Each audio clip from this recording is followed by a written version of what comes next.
Ladies and gentlemen, welcome to the Houston and Sean podcast. Welcome, everybody. We're so happy you came down to our barn of fun. It's going to be some good times, folks. Oh, so can you be said it all? Took the words right out of my mouth. Circle of life. Circle of life. No better way to start something. Yep. They should sing that at the beginning of sports activities. However, The Lion King is a film, and today we are not going to be talking about movies. We are going to be talking about television shows, correct? We're doing TV. We're doing TV. Everyone's been waiting. Like, when are Houston and Sean? When are they going to do a TV one? And now we're doing one. Yeah, we've gotten many requests for TV shows. And to tell you the truth, Houston has had a lot more experience with this. I was thinking about this on the drive home. I was like, well, because you didn't have cable growing up, right? That's right. And because your parents didn't want you to have cable, right? Right. They didn't like cable because of the bad things. I grew up with cable from a very young age, and I think my mom loved it personally because it kept me busy. Because I was very into cartoon shows. And the first TV show that really I was hooked on as a kid and was a big influence on me was Ren and Stimpy. You knew what I was gonna say. We've had this conversation a million times in real life. I mean, yeah, like when I was at your house, you can open a little cubby or something, and it was full of Ren and Stimpy memorabilia. It was pretty cool. Yes, that cartoon was my biggest influence. It was just the weirdest, creepiest, strangest, disgusting cartoon on television. And the drawings, I still think to this day, are the most beautiful drawings ever. But I have to state a correction, because before Ren and Stimpy was for Houston Teenage Mutant Ninja Turtles. Oh, that was Ninja Turtles. It was Ninja Turtles for years, okay? From like 4 to 8, maybe. Ninja Turtles coming out of the womb. You know what I mean? Yeah. You came out of the room and and got handed a remote control, and you're like, Ninja Turtles. Exactly. And then who was your favorite Ninja Turtle? My favorite Ninja Turtle was Raphael because he had a bad attitude, and I wanted to have a bad attitude when I was a little kid. But mostly I was just annoying. But yeah, he was my favorite. He's the party dude, according to the song. No, that's Michelangelo. Michelangelo is the party. Oh, okay, dang. Raphael's the angry, I don't want to eat pizza today. He's the angry one. He's like, pizza's stupid. And Michelangelo is like, cowabunga, pizza's great. Right. Yeah, he's kind of party, right? Yes. No, I forgot that is Michelangelo, but they do say that in the song, right? Yeah, Michelangelo's the party dude. Yes, exactly. Yeah. But yeah, we had a lot of influential cartoons come out in our life. The Simpsons were one of them. Yeah, I still think The Simpsons seasons, my favorite seasons are 4 to 8. I think those are still the greatest things ever to be on television, as cartoon wise, because they were just so freaking funny. Yeah, I was not allowed to watch The Simpsons. A big defining restriction of my life was, eventually they did, right? Didn't your parents eventually, you were able to watch The Simpsons when you got older, right? Right. I had to be much older, right? Yeah, but not as a kid, basically. Right. And by the time I got older, The Simpsons had tamed down. The new episodes, yeah, because I felt like after a certain point, it started to get sort of corny. It's still fun to watch, but they toned it down and made it just kind of stupider. I know that's not a word, but tonight it is. Right. And yeah, but every once in a while I'll watch a new episode just for the nostalgia. But yeah, I thought it was the most intelligent cartoon. ever to grace television. Yeah, it paved the way for Family Guy. It paved the way for South Park. Another one that I was allowed to watch when I was 9 that I shouldn't have been allowed to watch was Beavis and Butthead. Oh yeah, right. Beavis and Butthead, and that was another favorite of mine, but that was more geared towards like teenagers and like that audience, and it came on later at night. But if it was a Friday night, I could stay up till like 10 or 11 and watch Beavis and Butthead. Mhm. I remember that. I shouldn't. My mom didn't know. She didn't know. She thought it was like just a stupid kids cartoon, but it was Beavis and Butthead was another I big mean, it one. came on MTV and it sort of mixed, you know, rock bands, metal, and Mhm. everything with the cartoon. I thought that was great. Yeah, because You they know, sit on the couch and they make fun of the music videos, and sometimes that was the funniest part right. because they made a lot of them look really stupid, and it was very funny. Yeah. And so, eventually too, Adult Swim came out during our childhood, probably teenage years, and that was great. I mean, That great was that like we were teenagers then. we were almost late teenagers. I was like 17 when I started watching that, Hmm. and it was late at night, and it was Aqua Teen Hunger Force, the cartoon about the fast food items. And I remember watching Hmm. the opening credits and being like, this is going to be the stupidest cartoon I've ever seen. And it was late, and I was like tired and like a little bit giggly. I may have been stoned, I don't remember. But I started watching the cartoon and I was like, oh my God, they finally have a cartoon that has like my sense of humor. I almost felt like they ripped me off. Like that's my sense of humor. So I really connected with that show and a lot of Yeah. adults. Houston has a dream of doing his own Adult Swim show. Yeah, and some people who work at Adult Swim have seen some of my like cartoons and stuff, but they were like, we like it, we'll keep it in mind, but there's nothing in the budget or something like that. Yeah, maybe one day though, Yeah, I mean, I just haven't been hounding them about it. But yeah, so I liked Adult Swim a lot. I mostly saw it at your house. Hmm. Uh, I thought it was really creative, not just that show, but many of the shows, right? Like who was the bug that was the broadcast, like the reporter on Adult Swim? It's like a grasshopper or something. No, you're thinking of Space Ghost. It was, yeah, Yeah, he wasn't a news reporter. So that was Space Ghost was a fake talk show, and you're thinking of the character Zorak, who was like a right. giant, like praying Yeah, it was mantis. Space Ghost. Yeah. Yeah. So that came out actually before Aqua Teen, and that came on when I was younger. When I was 10, I started watching that one. And that one was really funny too. Like Hmm. I think Space Ghost and Aqua Teen Hunger Force were the funniest things on Adult Swim. I remember they got Buster Rhymes on it when he was high, and all he was doing was laughing. That was it. That was his whole thing. I love that episode. That was like my favorite episode for a while. Oh Yeah, yeah, and because they keep asking him questions and getting mad at him, and he's just cracking up. because It's great. it's funny because what they would do is they always had real guests on the television set.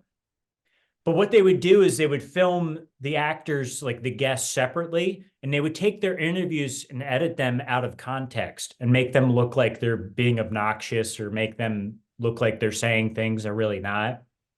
Mhm. So that was really funny the way they did that. If you're into editing, it was very funny. Yeah, my story is pretty sad. What happened was often I would not do my homework or something like that. I wouldn't have the privilege because of my grades or something to pick my own shows to watch TV. So my sister was making good grades, so she would get the choice of what TV show we were going to watch, which was like uh girl shows. They were coming out like Dawson's Creek was and Gilmore Girls. We would watch that. We would watch Friends a lot. I Mhm. mean, I would just watch girl shows a lot Yeah, because because you that had a was the only sister. Yeah, I get it. yeah, I had a sister and that was really the only option. So I actually ended up knowing some of those shows like more than I wanted to. And here he goes. Oh, there he comes back.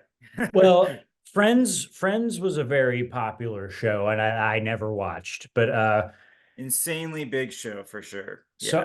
I was an only child. I have a half sister who I didn't grow up with, who's older, and so I was an only child, so I didn't have that problem.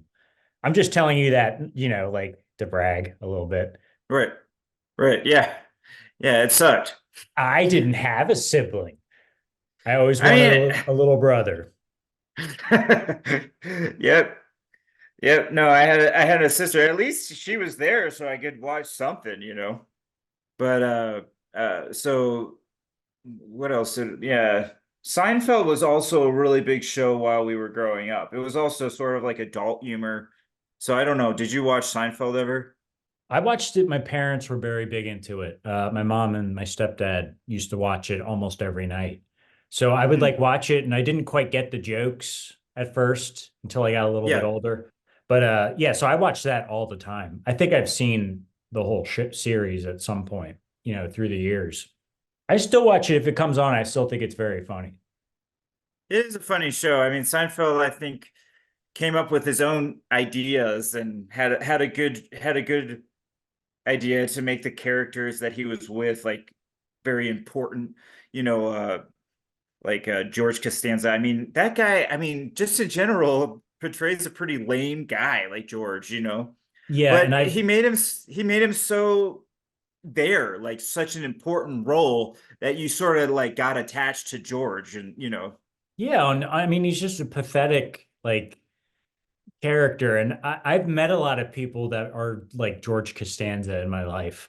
And, and they're just, I don't want to name names, but yeah. So that I really like how they got that character. But did you know that George Costanza is slightly based on Larry David, the co-creator I did not know that, from but I know Kroger? Larry did. Yeah, he made it. Larry, Larry what is his name? David, Larry it was a David. Yeah, co-creator. Him and Seinfeld right. both created the He show. made a show not like kind of later on too. I mean, Curb Larry Your did it. Enthusiasm. So, which is like Seinfeld, but it's like R-rated, I guess, like because it's on Mm-hmm. HBO. But that Mm-hmm. show's even better. And can I tell a quick thing that happened? There's a clip online. Larry David was on the Today Show, the morning show on NBC recently, and they had Elmo on, from Sesame Street. And, Elmo is like talking about, I don't know, mental health or something like that.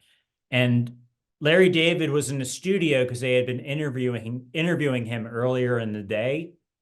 And he was his interview was done and this wasn't scripted. He thought it would be funny to go over to Elmo while they're broadcasting live and starts choking him on national television. Like, and all like Al Roker from the Today Show was there, and he was like horrified, and all the hosts were like, "What the hell's going on?" And they made him apologize for it, and he couldn't apologize without laughing. And I just think it is the funniest thing I've seen on TV in years. So Google that. Yeah. It was I mean, you're really not really funny. supposed to strangle. He's a nice, loving, puppet. Exactly. It was terrible, but it was so funny. I don't know why he did it. It was really weird. But anyway, that was a whole tangent that I was going off on. So, Another thing that happened in TV while we were growing up was the late night shows, including SNL. yes, SNL SNL. was important. I think, Since the 70s, SNL has been important. yeah, started watching it in middle school, and I always watched it when I was home on Saturday nights. And I think you would watch it over at my place a lot because Sean was Oh, I love, usually yeah. Sean was usually at my house on Saturday nights. Let's throughout high school and middle school. Yeah, Wouldn't you it's say? usually my idea too. It's like, and tonight we're gonna hang out and have a sleepover. And you'd be like, again? No, Again? I liked it. I liked having Sean around. And then we'd watch SNL. And MTV was very big at that, when we were in Yeah, middle right. school and Before high school. before it, yeah, before it did reality shows, it was just doing music. That was extremely nice. It was nice having a introduction, like an outlet for all these musicians that were trying to get big, and the music videos often were extremely creative, or it was a reflection of what those artists were kind of going through, Yeah, you know. I love music videos. I love them, and I've They made need to music. bring that back. Yeah, but the thing is like, why bother when there's like YouTube now? You know what I mean? Right. And they probably like that's where most people are seeing, let's face it, most things these days. Yeah, but Um, YouTube is too massive. I mean, I can't I can't nail down like, a good upcoming artist because there's like them and like, 300,000 other artists. It's like there's too I'm not much sure who to information. pick. There's too much info is what you're saying, right? There's just Yeah, too exactly. much. It's too massive, it's too big, and MTV at least could guide you and say, "Hey, look at this guy." And but then what happened with MTV is through the years, they would show upcoming bands. They would just show music videos all the time. And eventually they started going more like pop based. And like the music they started covering was like NSYNC and Backstreet Boys. And it Mm. slowly started to turn into reality shows and they got rid of it, which is sad. I would love it if MTV was still just all music videos all day. Yeah, the musician they have to be authentic, I think, for the pulp culture to be interested, you know. I mean, you'd have to find grunge or I don't know, something, maybe redo grunge. I mean, people love that. The rocker will never die. He will always be there, You just got to tap into that genre again. I'm sure people would love that. Yeah, it's, rock bands there's still plenty of rock bands out there in these underground circuits and all over cities and everything, playing like small concerts and stuff. And but as far I as will like, be honest, Houston, your mic is doing something. I'm not sure if it's just into my headphone or if that's going to be on the episode, but it's kind of choppy. is it choppy now? No, that was not choppy. I think it was me talking too far away from the, No, see, that is choppy. I'm not sure, but I don't know. Maybe it'll be fine. I mean, maybe it's me. has it been like that the whole time? Yeah, I've been reluctant. It's like, do I say something or is it just me? So we'll have to figure out when we stop recording if that's going to be how it is. I'm leaving this in the podcast. This discussion. I'm leaving it in. This is staying in the podcast, so which might be choppy and all chopped up. We'll find out. We'll find out. We'll find out. I don't know why it would be, but Yeah, like maybe it is. Maybe it is my headphone. I mean, hopefully. And if not, hopefully the audience is very interested and is just tolerating the choppiness. I don't know, like, do I say something? I'm like, do I say something? I don't know. what do you want to do? You want to finish, or you want to keep talking, or what should we do? I do sort of, man, maybe. I Let's mean, there's so panic. much other stuff. Yeah, let's I keep just want to going. mention Conan O'Brien, great talk show host. I liked him probably the best. The reason is because, Jay Leno was good, like way better than the crap now. I'm sorry, Jimmy Fallon. I'm just not that big of a fan. I mean, Jay Leno, David Letterman, they were good, but I thought, they also had Conan O'Brien, and I just thought he was a little bit weirder, a little more Yes. random, more He was funny. weirder and he was more cartoony and he wasn't afraid to like be crazy. You know what I mean? Yeah, I adored the Walker Texas Ranger lever that he Yeah. had. So, because Walker Texas Ranger, in and of itself, is worth watching if you've done this with your friends at college, right? Because Yes. it's just so random of a show. Like, And it's and so and I think the corny. fans are just like, yeah, but like if you just sit back and analyze it, it's like, wait, why did that just happen? They'll be on the top story of a building and they're fighting each other, and out of nowhere, like no lead up or anything, a guy just busts through the window. It's like, how did that even happen? Where did he Yeah. come from?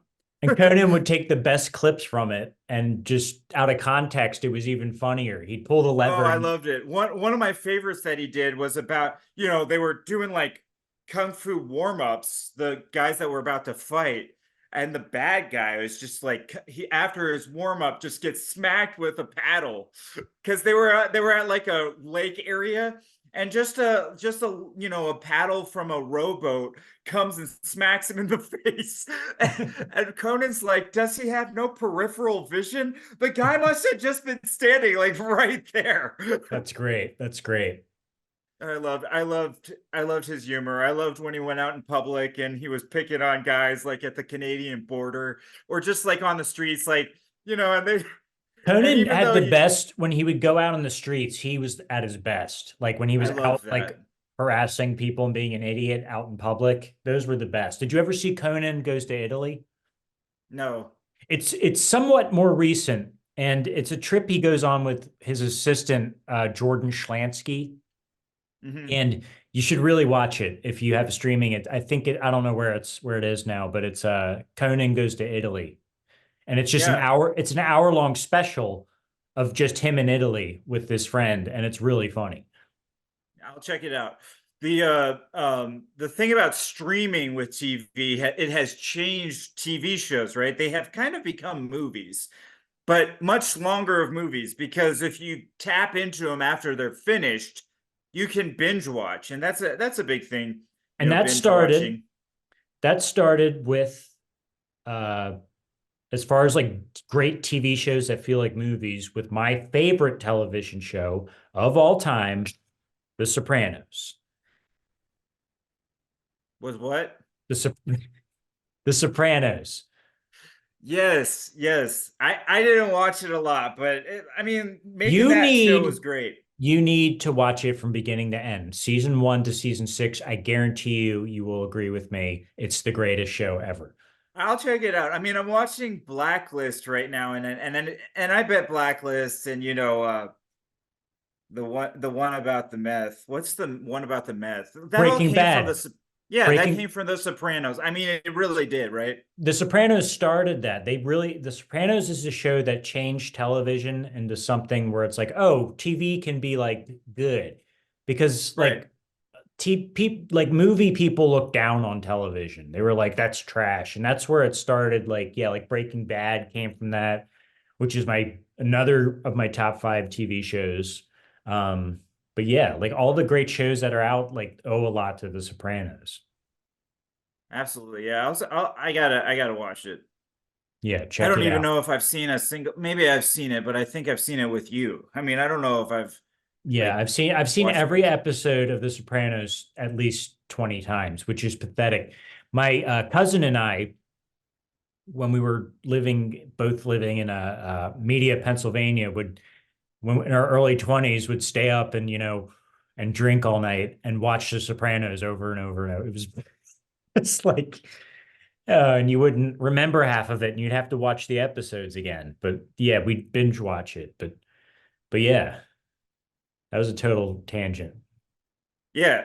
So, ladies and gentlemen, this has been podcast episode number 8. I was like, is this 3? Yeah, that's 3 usually, but now it's this. All right, ladies and gentlemen, stay tuned for our next podcast, episode number 9. We might have a guest. We're kind of getting that coming. Yes, we may have a special guest. Pew, pew, pew. Till next time.